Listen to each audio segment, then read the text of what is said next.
ದಿನಾಲೂ ಈ ಆನಂದ ಆಗಸದಲ್ಲಿ ಪ್ರೇಮದ ಹಕ್ಕಿಗಳಾಗಿ ಹಾರಾಡ್ತಾ ಇದ್ರೆ ಎಷ್ಟು ಚಂದ ಅಲ್ವಾ?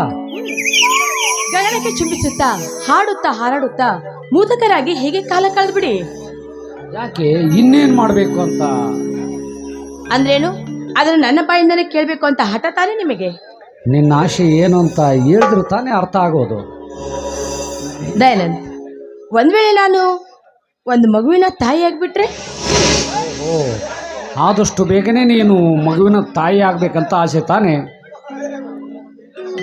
ಹೌದು, ಮತ್ತೆ ನೋಡಿ, ಹೂವಿಲ್ಲದ ಬಳ್ಳಿ, ನೀರಿಲ್ಲದ ಬಾವಿ, ಮಕ್ಕಳಿಲ್ಲದ ಹೆಣ್ಣು ನಿಷ್ಪ್ರಯೋಜನ ಅಂತ ಹಿರಿಯರು ಹೇಳಿದ್ದಾರೆ. ಮಕ್ಕಳು ಮಕ್ಕಳು ಅಂತ ಅಷ್ಟ್ಯಾಕೆ ಸಾಯ್ತೀಯ? ಸ್ವಲ್ಪ ತಾಳು. 101 ಮಕ್ಕಳಿಗೆ ಜನ್ಮ ಕೊಟ್ಟ ಕಲಿಯುಗದ ಗಾಂಧಾರಿ ಅಂತ ಬಿರುದು ತೆಗೆದುಕೊಳ್ಳುವಂತೆ ಸ್ವಲ್ಪ ತಾಳು. ಹೋಗ್ಲಿ ಬಿಡಿ, ನಿಮಗೆ ಯಾವಾಗಲೂ ಹುಡುಗಾಟಿಕೆನೇ ಅನಿಸುತ್ತೆ. ನಿನ್ನ ಲಜ್ಜೆ ಆವರಿಸಿದ ಈ ವದನ ಮಂಡಲವನ್ನು ಕಂಡು ನನ್ನ ಮನ ಹಿರಿ ಹಿಗ್ಗುತ್ತಿದೆ. ಯಾವಾಗ ನಿನ್ನ ಅದರವನ್ನು ಚುಂಬಿಸುವೆನೋ ಎಂದು ಕಾಯುತ್ತಿದೆ. ನೋಡಿ, ಒಂದು ಮಾತಲ್ಲಿ ಹೇಳಬೇಕಂದ್ರೆ ನಮ್ಮಿಬ್ಬರ ಮದುವೆ ಯಾವಾಗ ಅಂತ ಹೇಳಬಾರ್ದೇ ನೀವು ಬೇಗ? ಅದರ ಬಗ್ಗೆ ಏನು ಚಿಂತಿಸಬೇಡ. ಮುಂದಿನ ತಿಂಗಳೇ ನಮ್ಮಿಬ್ಬರ ಮದುವೆ ಬರೋ ವಿಜೃಂಭಣೆಯಾಗಿ ನೆರವೇರುತ್ತೆ. ಸಂತೋಷ ತಾನೆ? ಹೌದಾ?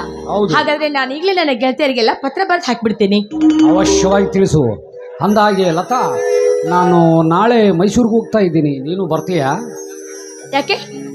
ನಮ್ಮಿಬ್ಬರ ಬಾಳು ಯಾವ ಅಬ್ಬರದ ಅಲೆಗಳಿಗೆ ಸಿಗದಂತೆ ಈ ನಮ್ಮ ಬಾಳು ಬಂಗಾರವಾಗ್ಲಿ ಅಂತ ಆ ತಾಯಿ ಚಾಮುಂಡಿ ಹತ್ರ ಹರಕೆ ಸಲ್ಲಿಸಿ ಬರೋದಕ್ಕೆ ಹೋಗ್ತಾ ಇದ್ದೀರಾ?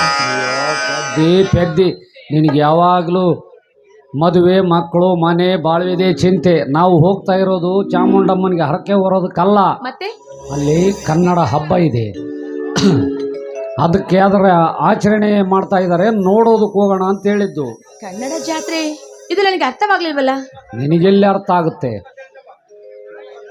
ನಿನ್ನ ತಲೆ ತುಂಬ ಮದುವೆ ಅನ್ನೋದೇ ತುಂಬ್ಕೊಂಡ್ಬಿಟ್ಟಿದೆ. ನೋಡು, ಕನ್ನಡದ ಜಾತ್ರೆ ಅಂದರೆ ಅಲ್ಲಿ ಕವಿಗಳು, ಕಲಾವಿದರು, ಸಾಹಿತಿಗಳು ಎಲ್ಲರೂ ಸೇರಿಕೊಂಡು ಆಚರಿಸುವ ಒಂದು ಸಂಭ್ರಮದ ಹಬ್ಬ. ಅದನ್ನು ನೋಡಕ್ಕೆ ಹೋಗೋಣ ಅಂತ ಹೇಳಿದ್ದು. ಹೌದಾ? ಅಯ್ಯೋ, ನಾನಿಂದ ಸುಸಂದರ್ಭವನ್ನು ಕಳೆದುಕೊಳ್ತೀನೇನ್ರಿ? ಹಾಗೆ ಬರುವಾಗ ಧರ್ಮಸ್ಥಳ, ಉಡುಪಿ, ಬೇಲೂರು, ಹಳೆಬೀಡು, ಶ್ರವಣ ಬೆಳಗೊಳ ನೋಡ್ಕೊಂಡು ಬರೋಣ. ಯಾವುದು ಮರೆತರು ಶ್ರವಣ ಬೆಳಗೊಳ ಮಾತ್ರ ಮರ್ಯಾದೆ ನೋಡ್ಕೊಂಡು ಬರೋಣ. ಯಾಕಂದ್ರೆ ಯಾಕೆ? ದಿಗಂಬರ ಮೂರ್ತಿ ಗೊಮಟೇಶ್ವರ ಇದ್ದಾನಲ್ಲ, ಆತನ ದರ್ಶನ ಪಡ್ಕೊಂಡೇ ಬರೋಣ.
ಇನ್ನೊಂದು ಸಿಹಿ ಮುತ್ತು